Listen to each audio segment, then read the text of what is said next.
Le tricot en particulier, ça, je suis pas sûr, hein. Moi, je sais toujours pas tricoter et pourtant, je me sers bien du numérique. Mais par contre, ce qui est important, c'est de comprendre qu'en effet, l'enfant a besoin, dès le plus jeune âge, déjà, d'apprendre à se servir un petit peu de ses 10 doigts, de son corps.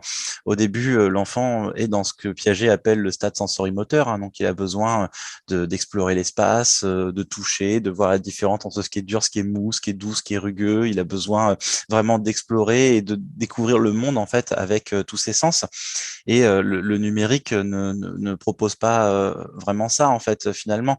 Si par exemple, vous prenez un feutre et que vous gribouillez sur une feuille, vous allez utiliser tous les doigts de votre main, vous allez déplacer le feutre sur la feuille. Si vous le faites avec une tablette, par exemple, vous utilisez qu'un seul doigt. Donc, c'est pas la même construction du corps qui va se passer. Alors après, il faut pas penser non plus que le numérique empêche de faire ça. Il y en a beaucoup qui disent, par exemple, que si un enfant apprend à faire des jeux d'encastrement sur tablette, donc mettre par exemple le cube numérique dans la forme de carré ou autre, ça va l'empêcher de développer les capacités nécessaires pour le faire avec de vrais jeux d'encastrement.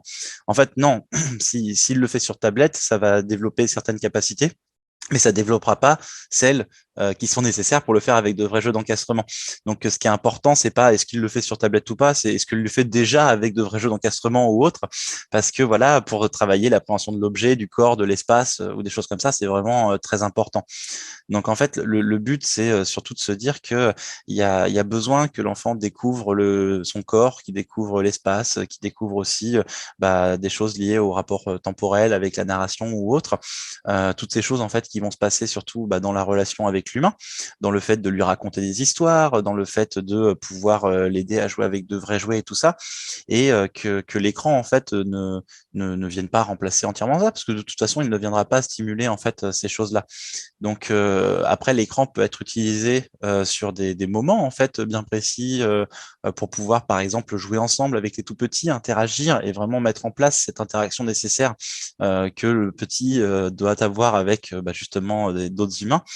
Mais voilà, en fait, ce qu'il faut bien prendre en compte, c'est le fait que dès le plus jeune âge, on va pas uniquement se baser sur la question des écrans et de ce que le numérique apporte, parce que c'est essentiel également de s'intéresser en fait à ce que Serge Tisseron appelle la culture du livre peut apporter également en fait aux jeunes. Donc en fait, il faut que les écrans soient plus pensés comme, on va dire, un autre apprentissage qui ne remplace pas, qui n'est pas meilleur, mais qui permet de voir d'autres choses, de penser d'autres choses, de réfléchir aussi autrement, et que du coup, on doit aussi stimuler les autres capacités qui sont nécessaires au développement de l'enfant.